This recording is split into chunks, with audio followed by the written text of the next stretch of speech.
welcome to the show. So challenges again this week, and we're always talking about challenges. And a lot of people ask me, why do I discuss so many challenges? And the reason I do that is to put things in perspective and to bring us, as people that consider ourselves to be sort of normal in what we do in our daily lives, without disabilities, and put that in perspective, because we moan, we groan about things, and we sort of perform about things that we don't need to. And until we look at those people that don't have what we have, and then we start seeing perspective. So I've got Farinise Hassim here, and she's from Waagah, the rather institute now, if I can call it that, yes, for the deaf in Cape Town. And we're going to talk about the organization, what they're doing from a past perspective, what they're currently doing, what the future plans are, and how you can get involved. Welcome to the show. Oh, shukran for having me, Faizal. It's a pleasure. So I always admire people like yourself, firstly, because you give your time and your passion and that energy where it's needed most. And that's not in the shopping mall, like most of us do. But you go out of the circle of normal life, and I'm sure you've got a family and your team and some of the members you brought with. But you take the time out of that to do what you guys do, and that's admirable. So let's look at the institute itself. Why the need? Why did it all start? I remember being at the launch of Oasis Madrasa for the Deaf. That was in 1995. It was a winter evening, and the 25th of July.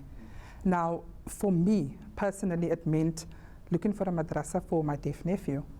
I went to the launch because it was something exciting. When I moved to Cape Town in 1992, there was no madrasa for deaf people, and I looked. I've asked around, I inquired. Yeah, this opportunity came about. Social workers were doing the rounds. Sheikh Nushra Qasim and his team, were looking at establishing and ascertaining who deaf Muslims were, so they could get this madrasa on a roll. So let's just go one step back. So previous to that, were they sort of fragmented, just integrated into normal society and into normal society, those who could attend mainstream madrasas and cope. I think we just get the context. When I say normal, I'm referring to people that don't have the disability. Yeah, we're talking about mainstream and non-mainstream. There were those who could cope because they could lip read, and there were those parents who could afford, but it was very few, who could afford to have private tutors for the children in terms of madrasa, tuition. But for most of our deaf people, most of them were residents at Witterboma School for the Deaf and other deaf schools, and everything around their lives and everything around their faith exposure was around Catholicism. So they were exposed to Catholicism in a big way because it was a way of life. Being Muslims, most of them had Muslim names, but because of communication breakdown and this is, I'm speaking more often than not. I'm not saying 100%, but I'm speaking more often than not. Is that they didn't have exposure to, or family couldn't share what we share with children while they're growing up in terms of Islamic knowledge. So what hearing children are exposed to, deaf children were not exposed to in terms of Islamic education, in terms of Islamic information that is so freely available, alhamdulillah. I saw my son having access to that. I saw my deaf nephew not having access to that, and that was the pursuit. And that is how I ended up at the launch with my deaf nephew and his mom, and that's how we got involved in what then was known as Oasis. Waagah is actually the Arabic derivative of Oasis. It came. But what concerns me about that is that, are you saying that that's what a deaf person might feel like when they go out into normal society, sit at the wedding somewhere, everybody's talking and doing what they do is normal, and they're sitting, if I can say, in a bubble, unable to. I know that for a fact, not because I'm a deaf person, but because for 21 years I've been interacting with deaf people. That is what they've been sharing with us, how they've been excluded in society in terms of socializing. And that is one of the main reasons that we found it important to create a platform for socializing for deaf people, because of what they were not exposed to in terms of socializing opportunities. What happens is any deaf organizations they access is either for a need, for an intervention, for this, that, or the other. But just communicating socially is such a liberating, such a healthy experience. I mean, with someone with a background in psychology, you know the importance for socializing. And lack of socializing has a very negative effect on people. So we understood that there needed to be a need for that as well. So can you put us in perspective? For example, I'm trying to get into a day of a deaf person. So I know that you're not a deaf person, but you work with them all the time, so you're able to see the experiences, feel the experiences, and understand some of the challenges. An average day for a deaf person in a normal hearing environment, what could that be like? If we look, Let's say we're going to the mall, or we've got to get into a car, or we're traveling, or anything like that. What does that go like? exactly the same like ours without sound. Now you need to envision yourself without sound, without hearing the... For instance, I need to tell you something. So I had a cold. I was in India a month ago, and I had a cold when I came back, because I didn't take care of things. And what happened was, I just got back to work, and I was in a hurry and that sort of thing. And you ignore your health, and your immune system takes a knock when you travel and that sort of thing. So I come back, and I develop a very serious cold, and part of the symptoms was that my ears got blocked very badly. I must be honest with you. I could hear, but they were fairly blocked. Very irritating, because I would hear some things and not hear certain things. And it was only temporary for about 4 or 5 days. But that was frustrating already. Very. Fortunately, for deaf people or for persons with disabilities, they are born with the disability. More often than not, they become disabled at a young age. They learn to adapt to their situation. When you lose the sense, your other senses are heightened, but you learn to live with it. The big frustration is when you get to a situation or to an environment where it's perceived what is that the person is excluded. You know, day-to-day lives, they've come to understand that this is who I am as a person. These are the challenges I face in life. I need to learn to live with what I have. And more often than not, they do. It's when we come to society that then places obstacles in their way. That's the frustrating part. That's the challenging part. And you spoke about the day in the life of a deaf person. Usually their day is, or their lives are focused around what they can handle in terms of their disability, or what is given to them, or what opportunities are given to them because they are a person with a disability. They learn to adapt to that. But we also need to understand that every person with a disability, irrespective of it being a deaf, blind, a physical disability, you need to understand that the person with a disability needs what we call reasonable accommodation. Reasonable accommodation for a blind person is Braille. Reasonable accommodation for a deaf person is sign language, and sign language is their language more often than not. There are deaf people who have been exposed to a different kind of education, and that is they were taught to speak and they were taught to lip read. That is more difficult because you've never heard a sound. How do you teach that to a person? But the day in the life of a deaf person is as his environment allows it to be. What is not acceptable and what is really frustrating for the deaf person is if he doesn't have access to information or to a workplace or to a scenario because of his deafness.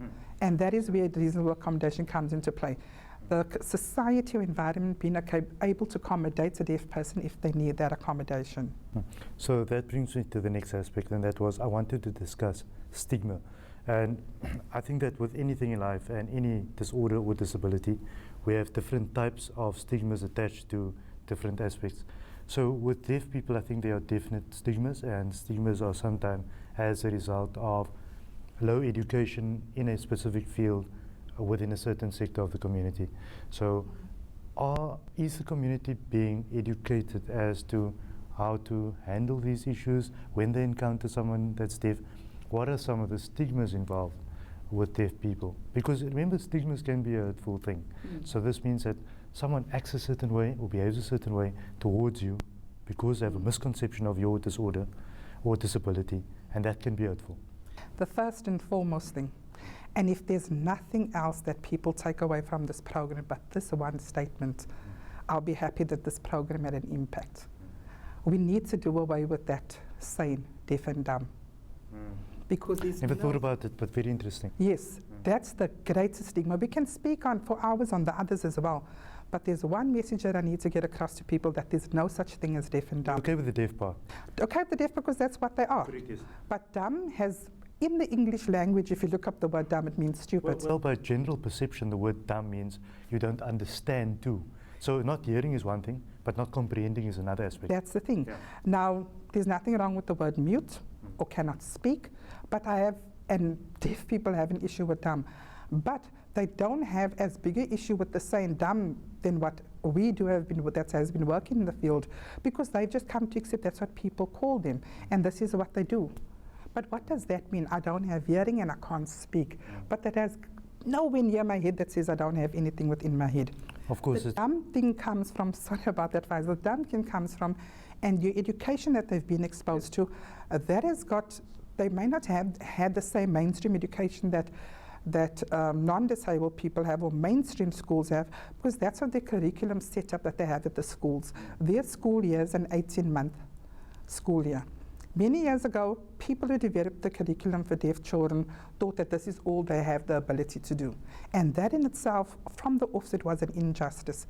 So what happens is more often than not, our children reach the age of 18 and they haven't reached matric yet, because their school years, although they start very early from 3 and 4 years old, their school year, by the time they reach 18, because of their 18-month school year, they don't get to matric. It's very seldom that children get to matric. We had matrics last year, 4 matriculants, and that was over a period of 4 years. Before that, then there were matriculants. So it just goes to show that it's the school curriculum that's not friendly. So if deaf are much slower educationally than other people at their age, it's not their fault, it's the system. It's their curriculum at the school that attends, and it's their system. So in that aspect, fortunately for us, we have deaf who are now can now access internet. They can, social media is a beautiful thing, and it's advantageous in many fields. And our deaf can communicate better now with your smart programs and stuff like that. So that's an advantage. But if you look at the writing of a deaf person, their writing is very different to ours. You'll see that the words are, according to our interpretation, jumbled.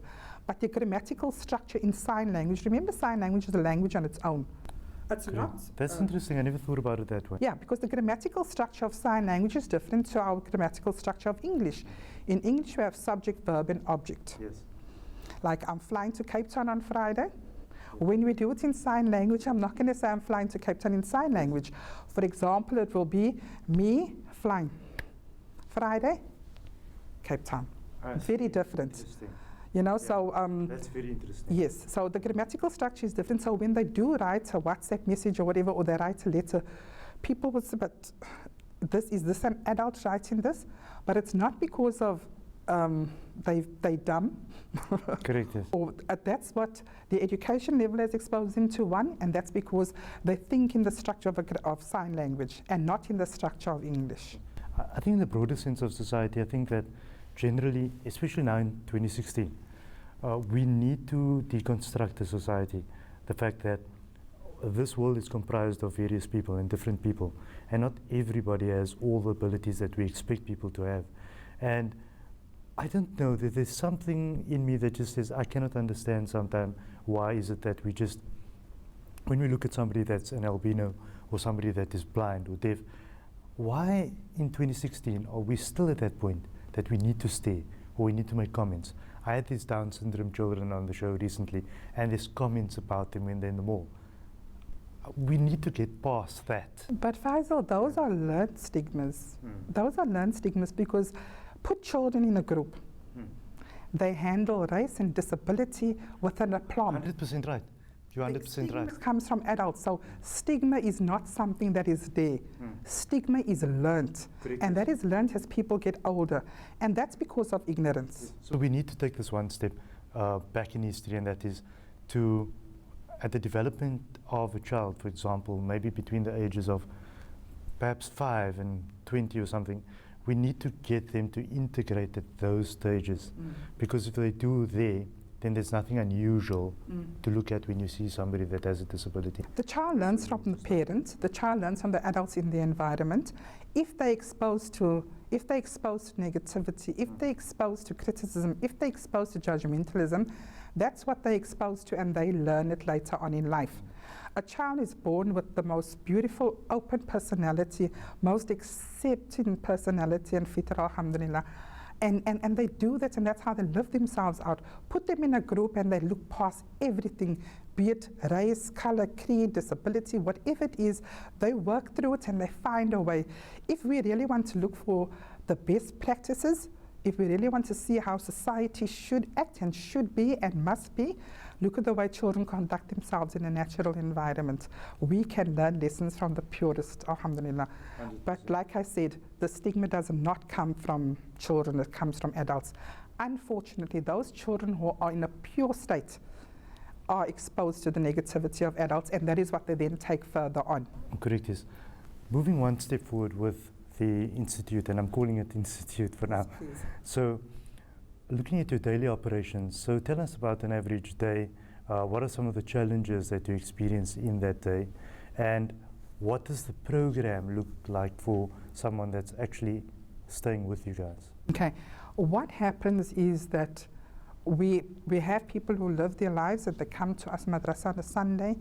But what happens with our madrasa, and I need to start at the madrasa before I go to the office. What happens at the madrasa is any other way in the world, you go to a madrasa, you get your instruction, you go home. When they come to madrasa, the first thing that I need to deal with as the principal is a good 30 minutes before the time I first need to deal with social issues. One issue or the other. And it can range from bullying, it can range to attempted suicide, it can range to abuse, physical, irrespective of what the social issue is. And it seems to be aggravated when it comes to deaf people. I mean, that's what we experience. Are you saying there's a high incident of social issues when it comes to deaf people? Very high. And those issues we need to deal with before we even start with madrasa. Normally, people who have those issues are referred to counselors, NGOs, or whatever the case may be, and they deal with that. But as a madrasa, which is not normally the case, but in our madrasa, we first need to deal with the social issues. And why is that? It's because we can understand their language, because we can communicate with them in sign language. Right now, we go on with the very little time we have for madrasa, and madrasa is supposed to be 2 hours a week. We can't even say that we have, or we can optimally use those 2 hours for madrasa, because like I said, we need to first deal with the social issues. What then happens then, I refer those issues to the office. But you didn't now see that as part of the service itself. Because when someone walks in by the door, even with staff at an office, you can't say that I expect you to get to your desk and start like a robot. When someone walks in by the door, you accept the whole person, and that includes what happened last night, the fight with the wife, and the child is sick, and everything else. You accept the entire package. And initially when we started with our discussion, Faizal, we spoke about our ISIS Madrasa for the Deaf, and now we are Waagah Islamic Institute for the Deaf. That is how the transition came. We found that there is a higher social need, so from the madrasa to the institute. Now, it's more than just the madrasa, it's catalyzed into something else. So now we have the institute, because the institute now has a structure and has a vision that says that we're going to look at things holistically. We won't be able to solve all life's problems, but what we can do is many of the root causes that are now happening with our deaf, if we look at things differently, if we structure things differently, if we have the necessary services that deal with the issues of deaf young people at an early age, we can prevent, not all of them, but most of them, we can prevent them before it turns into what most deaf adults are facing right now. So you start servicing them from an early age. What happens now is we're servicing people who have already been exposed to and already had lived experience of negativity and abuse, or whatever it is you call. And this comes from the fact that they were exposed to a different kind of environment growing up. Yeah. And I think a lot of the community was talking about this particular problem because it surfaced quite a bit in the media space. Yes. But we weren't sure how much you were going to be willing to talk to us about that. No, we can speak about it. You have to remember that we've been with the premises approximately 10 years, but it's more than just an office. It's not just an administrative hub. It's an administrative hub for our vision, which is our long-term vision, which is an institute, a school, catering for a deaf child from grade R right up, in-house facilities, whatever the case may be, residential facilities for deaf people from other parts of the country. So it's a very big vision that we have. But in order to realize that vision, We need lots of skills, we need lots of input from the community. We need people to get behind us and say, I can do this and this and this to you to realize that vision. Getting back to the situation of the office, we were faced with a situation where we needed to leave the office. Remember, it's at a prime business spot. Whoever landlord is needed had his own vision. And maybe he needed the premises for his own vision. But then as it became exposed to the community that this is our plight, we need premises for our office, the landlord then became aware that it's more than just an office. It's a safe space for deaf people. It's a space where they come and communicate. It's a space where they do. So he understands fully now? Now he understands fully because it's a sign language class. It's a place where they come to communicate in sign language. It's a place where they come for their social issues. It's a place where the volunteers come and offer social support. You know, it's a place where researchers come. With his realization around that, what is the final outcome now? We haven't got anything on paper yet, but we're safe for now. We're safe for now. But of course, safe for now? Safe for now in terms of he's come to understand that we have a need to be there. But I believe that from something bad comes something good. Not that it's bad, but this really woke us up in terms of, because now we were shocked out of our comfort zone. Although we were working towards a vision, it was a steady stream, because remember, we are volunteers, so people came and did things in their own time. So we had this very slow, continuous, steady progress towards not only envisioning this vision, but also working towards it. But what this did was, it really hit us into, it was a catalyst. Friends, I have a final and concluding question, and this has something to do with you. I think we understand the organization, we understand what you're doing, we understand the challenges, and more importantly, I think we get a broader perspective and picture of the challenges and the world of a deaf person. And I think that's important to our viewers, to get in touch with that. And I think we're slowly getting there, hopefully. For you personally, how do you feel doing what you do? Do you feel at times that, do you just stop at times going to work in the morning or going on a Saturday morning to see the deaf people? Do you feel that you've done something that makes this world a better place? Honestly, Faizal, there are some times when I come back from madrasa on a Sunday and I feel overwhelmed and I feel tired and I feel frustrated and I say, I'm not going back there next week. But I've been saying that for 21 years. But then there's something that always comes to mind. Something that comes to mind is that I had to sit in a church with other deaf Muslims, and I always reminded that this is not something I want for the future deaf. For deaf children that are still coming along the way, I've got nothing against the church. I grew up in a church because I was exposed to that. I come from a very diverse family. But what I'm saying is, I sat there by choice. I sat there because I had a very, very strong foundation in terms of who I am as a Muslim and my identity as a Muslim and as a hearing person. For the deaf people, they don't have a choice. They don't have that strong foundation. That's what drives me. What drives me are the times when I've stood there and I've seen that we don't have any other option than to allow our children to go in there. And more often than not, you know, I love our deaf, but I need to say something. I need to say this too, irrespective of whether you have a deaf person as a family member. But I'm asking the parents, I'm asking the siblings, I'm asking the family, the extended family, the neighbors. You know, there's this saying, and this is how we really started off at Oasis Deaf Society. Our slogan was, none of you can be true in faith unless you desire for others what you desire for yourselves. We've moved on to the other slogan because of the way we've progressed, not as much as we would want to, but we accept and embrace the progress. And the progress is, which of the favors of your Lord will you deny? And if I do need to make a closing statement, Faizal, is that we cannot make this vision of our Waagah Islamic Institute for the Deaf happen without the support of the community, without the support of the skilled people, the people who have the know-how. And I admire, I work at my day job. Every day I look at Islamia, I can look at it from my office window, and I admire the structure, the infrastructure that's there as an Islamic institute. And I tell myself that this is what I want for our Waagah. But as I look at it, I tell myself, Islamia, Darul Islam, your Al-Azhars, your Darul Arkams, those are nice to haves.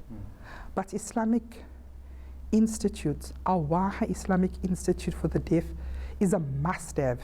And I have to repeat that, it's a must-have. Because for where our Muslim deaf come from, we can't allow them to go or remain in that situation. Because there's one thing I can say, is that each and every one of us are going to be answerable for what we did and also for what we did not do in terms of empowering our fellow Muslims and making a realization of none of you can be true in faith unless you desire for others what you desire for yourself.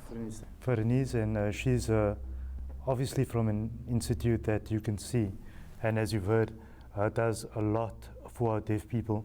But for me, the important message is, I think that there's a few folds to it. One is that it's education, firstly. We need to understand the challenge of other people. Like when I started, I said this, we need to understand those challenges. That's one aspect. The other one is, it's fine to understand. And many of us don't have the time, and we don't have the resources when it comes to time. But then what you need to do is pass some of your resources you have at your disposal over to people like Faranese, and they can do what you're supposed to be doing. Thank you for joining us. Goodbye.